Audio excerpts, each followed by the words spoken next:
Stacy's Reflections from the Farm.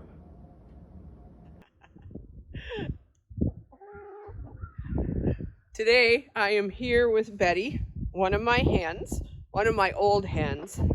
And Betty is a little bit nervous because this is her first videotaping. And she also doesn't like to be isolated from her flock, which is kind of like us. It's hard to tell that Betty is nervous, but she's actually dug her feet into my arm a number of times, and now she's kind of hiding. But we're here because we're concerned about what the future holds. It's okay, girl. We're standing in front of the chicken run and chicken coop. And as we know, we've just come out of a summer that was different, but at least we were able to be outside. We might not have been able to travel the way we wanted. We might not have been able to go to fairs or festivals, but we were able to be outside, and we were able to be with friends and family. But now, like Betty, we're going to be getting cooped up. And what happens with chickens when they get cooped up is they get a little ornery, and then they start to peck on one another.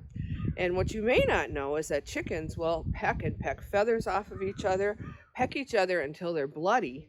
And if somebody gets bloody, if I don't go ahead and separate them, they could kill another chicken.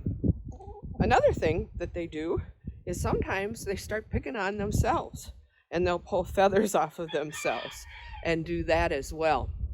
That may sound like it's kind of barbaric and crazy, but the truth is we're not too different from that. When we get cooped up and stuck inside, we start to get irritable. We start to get snarky and pick on family and friends. And unfortunately, sometimes we even start to pick on other people and other systems. I wouldn't believe it, and I hate to say it, but you know what? As we've been more cooped up with COVID, even at Augustana, people sometimes have been less gracious and a lot more critical and judgmental. So, and we know that's not what God calls us to do. So for me, as a chicken mom, I have to make sure that I'm proactive enough for Betty and her flock so that I have things that they can do, things that they're interested in. There's special treats that I can make. They have different games and things that I can do. There's treat balls that I can put interesting things into.